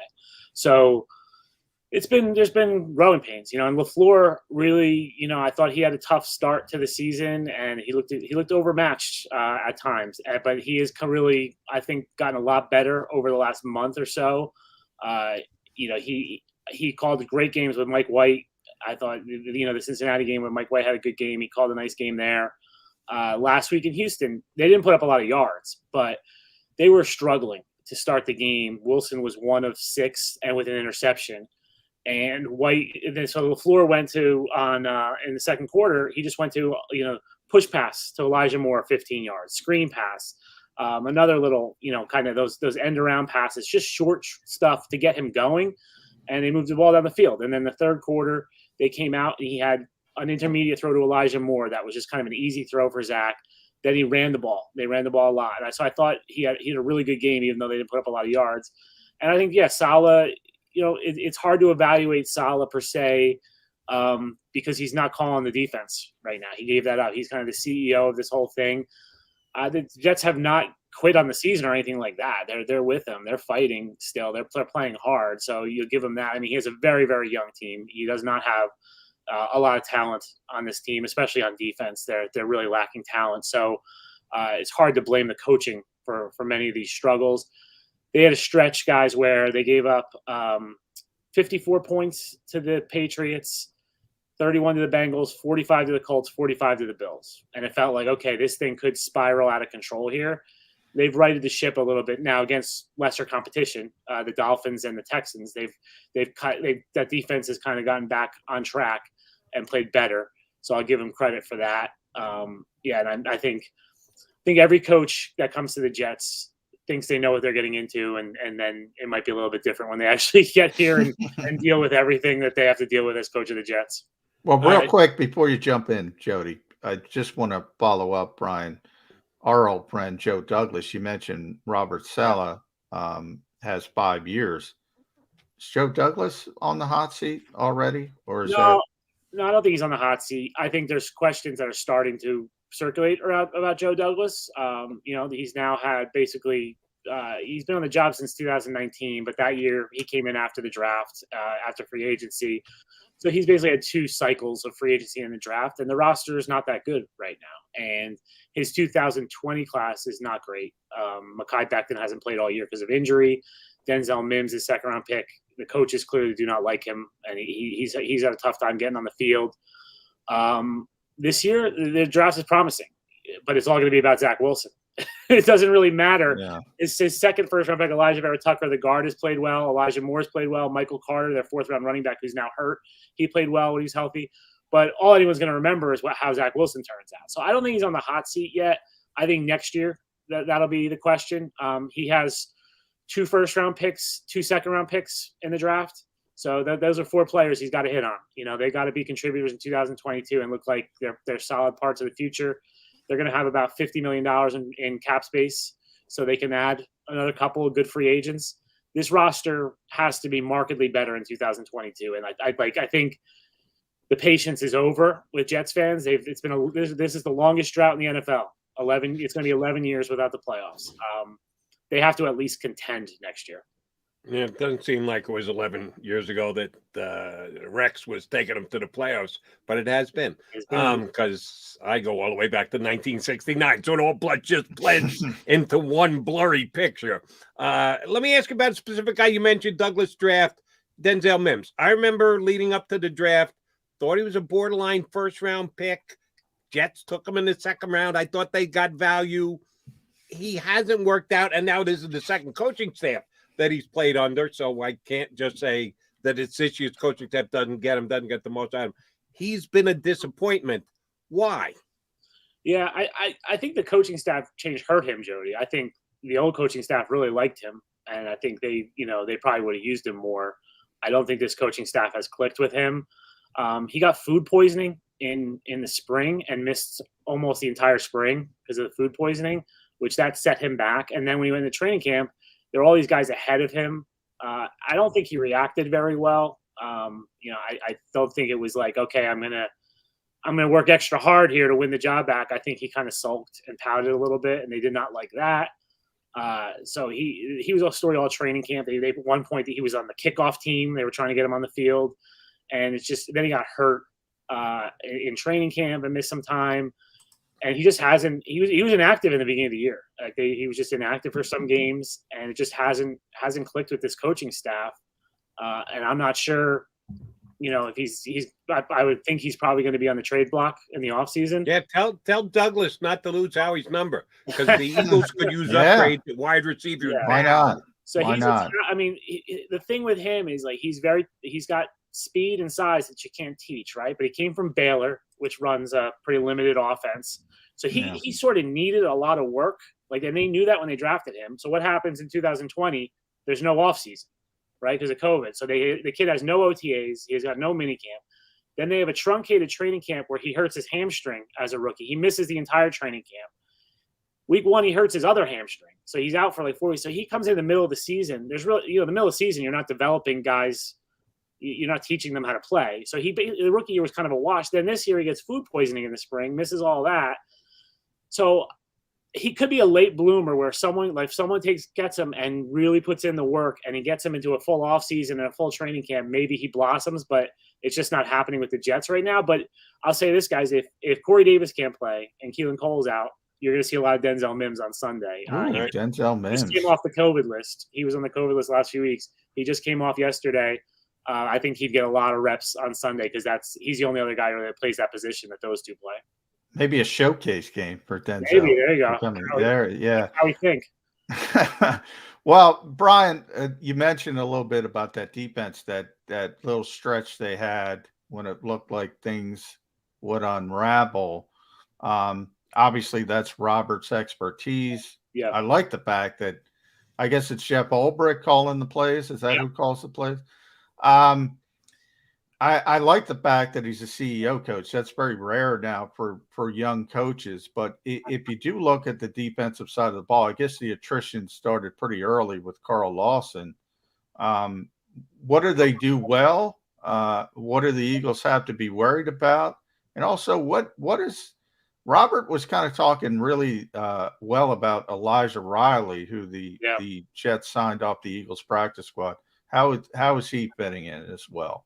Yeah, so I mean, they've used on defense, I think it's 34 players. The second most in the league. I looked up the other day. The Titans have used more, but they've gone through a lot of guys on defense. And yeah, it started with Carl Lawson blowing out his Achilles in August. Lawson was having an unbelievable training camp where it looked like he was going to be a great signing for them. He gets hurt. Marcus May got hurt. He's out. They're starting cornerback Brandon Eccles. He got hurt. He's out. So they've gone through a lot of different guys. What they do well is their defensive line is pretty good. And, Quinnen Williams is their best player in the middle. John Franklin Myers, the guy who's developed for them pretty well at the defensive end. They have Sheldon Rankins, who used to be on the Saints, he's played well for them. So they've got a pretty good defensive line. CJ Mosley at inside linebacker is a good player. So, they should be good. This should be an interesting matchup for them with the Eagles offensive line and the Eagles running game. And they got gashed by the Colts in early November. The Colts ran for 260 yards on them. Jonathan Taylor just killed them. Since then, they've been better, but they haven't played a running game quite that caliber. So this is going to be an interesting test, which Robert Saleh even said yesterday. He's like, I'll tell you Sunday if we're better against the run. In terms of Elijah Riley, yeah, they love him right now. He started the last 2 games for them. Like I said, Marcus May was out, and safety's kind of been a position where they've gone through a lot of guys. They had signed LaMarcus Joyner in the offseason. He got hurt week 1. And they've just kind of been rotating guys through there, trying to find people. And Riley's played well. He's been aggressive. He's been a good tackler. They haven't faced an elite passing attack since he's been in the lineup. They faced Miami and Houston. So it's hard to evaluate how he is, guarding against the deep ball. We'll see when Tom Brady comes to town after Christmas. You're not going to have to worry about it this week. Trust me. No. So yeah, again, the Jets have a kind of a run here of not the greatest quarterbacks in the world in terms of passing that they're playing until they get Tom Brady and Josh Allen in the final 2 weeks of the season. But so we'll tell you then how he is as a safety against the pass. But he's been good against the run. And their defense has been more functional, like I said, in the last 2 weeks, and he's been in the middle of that. The last week in that stadium, the Giants did a good job of shutting down the Eagles' 2 best options in their passing game, Zach Ertz and Devonta Smith, with Bradbury pretty much covering Smith all over the field. Are the Jets going to run that kind of defense? Is it going to be mano-a-mano? Are they going to play more zone on the defensive backside? How do you think they will try and duplicate what the Giants did, which is not let Devonta Smith or Zach Ertz beat him. Not Zach Ertz, Dallas Goedert beat him. We'll take our chance of shutting down everybody else. Yeah, I don't think they'll do the same thing. The Jets have a different defense. Jets run a lot more zone. They have matched a little bit with Bryce Hall, their number one cornerback, the last couple weeks. It's funny. They played the Bills, and Stephon Diggs was lined up against the Javelin Guidry, who's a backup cornerback, and he killed them. And it was like after the game, we're like, well, why did you leave Guidry on Diggs? He's like, well, we don't match up. We don't do that in our defense. And it was like, okay, you've won a lot more games in the NFL than me, but that seems kind of weird to me that you wouldn't just put your best cornerback on Stephon Diggs. And so then the next week against Miami, they had Bryce Hall moving around and tracking Jalen Waddle, and they had a matchup with Gesicki. All of a sudden they became a matchup defense. So maybe they do that this week, but their mode is, Salah's background is Seattle. That's where he grew up as a footballer. Yeah. Cover 3. So, yeah. Right. So, cover 3. And, Richard Sherman never moved with a receiver. He stayed on one side. And so that's kind of their background. And I think they'll be so much more worried about stopping the run. I'm not sure if they'll match up with Devontae or not. And, tight ends can kill them. They do not have great cover linebackers. So that is a matchup to watch. Brian, strange outlier. Want to know how much it's brought up in Jets country. 11-0, the Eagles against the New York Jets, which is obviously, they don't play each other that often. So it's one of those stats that doesn't matter much, but it is a weird outlier because it doesn't happen. It's by far the largest streak in the NFL, one team versus another, 11-0. I think the next one is 5-0, maybe Minnesota against Houston. So why do you think it is? Does it wear on the Jets? The people, obviously it's new. They're constant turnover, new head coach, doesn't matter to Robert Saleh, new quarterback, doesn't matter to Zach Wilson. Does that kind of get in people's ears though? This week, I wrote about it today. I wrote a column about it today and just kind of had fun with it, and I wrote that the Jets have the Jets history book, as Jody knows, has a lot of awful chapters, right? The Eagles chapter is not really the most awful, but it's kind of weird. It's just a weird, awful chapter. And there are some, I went back and read some of the stories about some of the games. The first game in 1973 was at the Vet in the rain, and Namath was warming up and his knee buckled, and Al Woodall had to play the game, and the Jets led 17-0. And he threw a pick six to John Outlaw, I believe was the name, and the Eagles won the game, and it's kind of gone like that since then. And 1993, Eric Allen with a 94-yard interception return, which some of your listeners might remember, against Boomer Esiason. So it's been interesting. There's been some, and then there's been some real Jets clunkers in there too, like a couple of years ago where they had Luke Falk at quarterback and he was sacked. The immortal Luke Falk. Yeah. So it's kind of fun. I'm sure not for Jets fans, but it's kind of fun. It's just this weird history. And I asked Robert Saleh yesterday, do you know that? And he goes, yeah, someone, I saw it. And I said, what do you think? He says, it's history. And he's like, and sure, it doesn't matter. These players or the coaches. It's not they losing. What is it now? 2, 4, 6, 8, 10. Losing 12 straight to the Patriots hurts the Jets a lot more than losing 11 since 1973 to the Eagles, when most of these guys have never even seen a Jets Eagles game. So, but it's just kind of a quirky thing, and you can bet if the Jets somehow win on Sunday, that's gonna be our story here. Is Jets finally beat the Eagles? Finally beat the Eagles. Yeah, you can read the headlines now. All right, BC, last question, and you'll like it because it's multiple choice on 2 different levels. Fill in the blank for me. The Eagles will win their 12th consecutive game against the Jets and stay undefeated against them all time because, fill it in, or the winning has turned, the losing has ended. The Jets get their first ever win against the Eagles because, pick win or lose and tell us what will be the main reason why one of those 2 results happen. I think the Jets are going to win, guys, because I think this is a pretty decent matchup for them, because what they can do, like I mentioned, that defensive line is playing well, and I think they'll be okay against the run. I think they'll be able to slow the Eagles' run game down, and I don't think the Eagles can beat them through the air. And I think that's how you beat the Jets right now, is their secondary is really weak. And so the curious thing for me is how the Jets offense matches up with the Eagles defense, and can they do enough? And that is a question mark to me. I'm going to say they do just enough. The Eagles seem to be in a weird spot right now after that Giants game. And maybe the Jets are catching them at the right time here. I lied. I got one more question. All right. 0 to 10, 0 being get him the hell out of here, 10 being signed him to a 5-year contract. Where's your confidence in Amendola, the Jets kicker? Oh, God. It's probably a 2. Yeah, exactly right. Yeah. He stinks. Yeah. But I will say this, Jody. Like, you look around the league, there are not many good kickers, right? Well, we got the player of the month. Special teams player of the month in Jake November Elliott. here in Philadelphia. Here's how the Jets season has gone this year, and basically for the last 10 years. The Jets punter, Braden Mann, got hurt in week 1 against the Panthers. He hurt his left knee. Amendola had the punt for him that day. He was incredible. He had like a 60-yard punt. He was great. It was like, this guy should be a punter instead of a kicker, right? So the Jets go out and they sign Thomas Morstead, the old Saints punter, right? And so he punts for them from week 2 until about 2 weeks ago. Maybe they cut him, and Mann was ready to come back. So Thomas Morstead goes to Atlanta. He was the special teams player of the week this week in Atlanta. And it's like, why the Jets cut him? This guy, he's better than the Jets punter. So that's kind of how the Jets' life goes here. Well, where is Bobby Howell when you need him? Yeah. Amendola looks good in the gym, though. He's jacked for a kicker.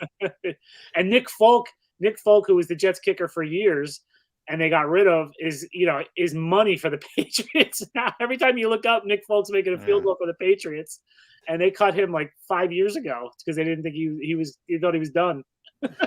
BC, good stuff. Good to catch up, brother. We appreciate it greatly. Johnny will see you in the press box on Sunday. Thank you. Thanks, guys. Brian Costello, New York Post, WFAN Jets reporter, here with us on Birds 365. All right, J-Mac and I coming back. Don't go anywhere. Like us right here on Birds 365.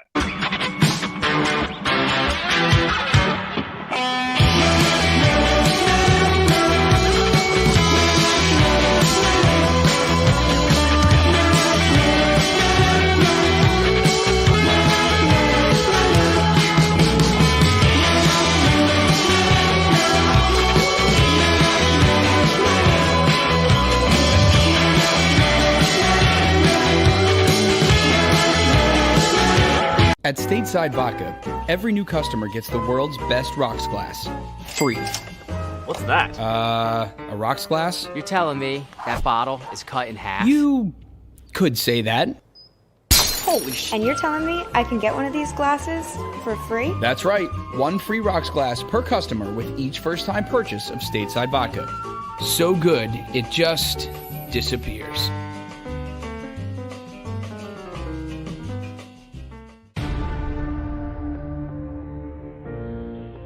When it comes to the fight against insurance companies, large corporations, and the healthcare industry, injured victims are always the underdog. But that doesn't worry us. At Messon Associates, we're an injury law firm from Philadelphia, and we come to fight. Our clients know that they've got representation with a chip on its shoulder, and it's the same chip that makes Philly the toughest city in the country. Call 215-568-3500 or visit us online at messalaw.com. Messon Associates, the toughest injury firm in Philadelphia.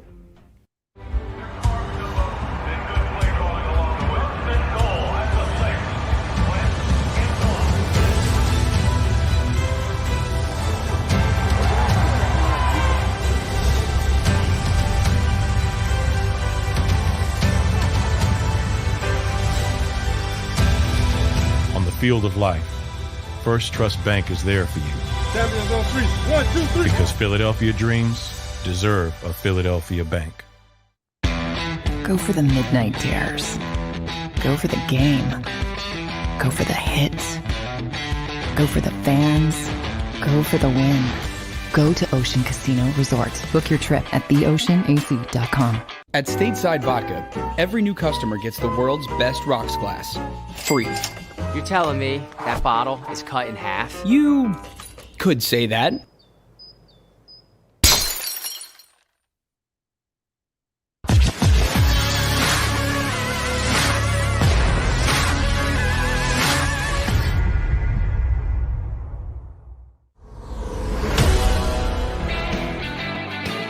Mag guys, come down the home stretch of a Thursday edition of Bird 365. Tomorrow we will get on the record, make official picks in the game. Brian Costello, being the homer that he is. Yeah. Good job, Costello. Yes. 50 years of history. What, 1973, so 48 years. 48 years of history. Brian Costello's got the Jets stopping it. Not sure if that's going to happen, but you're right. 48 years, but that only adds up to 11 games. Yeah. Which is 11-0. That's a pretty good number. It's a really nice winning percentage. Yeah, it's a goopy number. It is quirky because a lot of things got to go in a weird way for that to happen. And it started in game one. I did not know that Joe Namath story. That was a good story. Yeah, good stuff. And he gave us some good background information on Denzel Mims, too, because he's a guy who maybe the Eagles could or should have interest in this upcoming offseason. We know Harry Roseman and Joe Douglas should be able to do a deal, right? And remember this about this game, which I'm not sure it means anything, but factor it in. The Eagles and the Jets are supposed to play once every 4 years. It's pretty obvious the way the NFL schedule works. You play another conference's division once every 4 years. Well, they just met a couple of years ago because this was the all-important added 17th week of the season. The NFC East happened to be matching up with the AFC East. The last place finisher in the AFC East, that would be the Jets, playing the last place team from the NFC East last year. That would be the Eagles. Yeah. That's the reason why this game is being played, not because it's the once every 4 year thing. It's the kind of jumped into the middle of things because the Eagles got an additional game like everyone in the National Football League. And sure enough, it happened to be against a team they're undefeated against. So don't give me this Eagles hard schedule thing. They got handed the Jets on a silver platter. They better take advantage of it on Sunday, Johnny. But maybe it's that quirkiness going the other way. Maybe the Eagles aren't ready. They're prepping for once every 4 years. And here come the Jets. Maybe it throws them off. The whole not ready for the once every 4 year thing. We'll see if it plays out that way. All right, what do you got today, big guy? Eagles practice. They'll be on the practice field. Now, are you sure? Or could this be a walkthrough? Once again, Nick Sirianni defaulting to less is more with his football team. I am never 100% sure. Anything could happen, but they are scheduled to practice at about 12:45 today. Okay. Players before that. So as soon as I get up here, I'll be heading down to the NovaCare complex tomorrow. Game day Kratz, I already got him locked in for 8:20. Yeah, and we'll get Jets Eagles predictions. We will do that. Maybe Jeff Kerr tomorrow too. Do you know ahead of time? When did they tell you what players are going to be available? Do you just get what they decide to give you? Do you get to make a request? I know there are we can request generally. If you ask, they'll tell you who's scheduled for the day. Typically, Darius Slade leads off every Wednesday. So some guys like to fit in. He wants to go to lunch really quickly, so he wants to get it over with. So typically, guys pick a day they're going to speak, and at this time of the season, you get a feel for it. But you can request if something big happens. If somebody like Greg Ward makes a play in Sunday's game, we can request him. That hasn't talked to us in a while.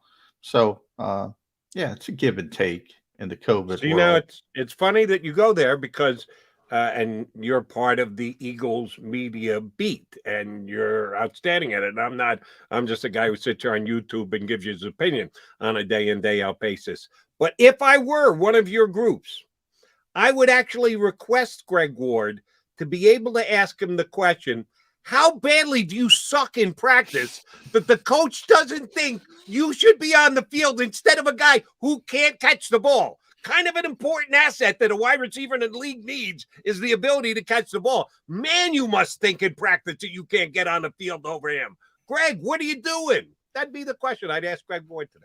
Well, I think you got to couch it with a little bit more professionalism. Maybe, do you think you deserve more playing time? You get to the same end game and you're not kicked out of the complex. I'm annoyed enough that I'd be okay with getting kicked out of the complex. All right, partner, we'll do this again in 22 hours. It was fun today. We probably talked way too much about Jalen Reagor than we did, but I had fun. It's a and big I hope story. people It's a big story I for hope the the people who Eagles. streamed in enjoyed it as well. And there's only one way we'll find out is if you like us. Like, hit share, that like subscribe, button. Click that like share. button. Also share, subscribe. Share, Do it share, all. subscribe, like. Do it all. We try and do it all for you every day here on Birds 365. Now we're putting it on you guys. Do it all for us on Birds 365. If you missed any of today's show on the JAKIB Media channel, listen to the podcast on your way home. Available on YouTube, Apple,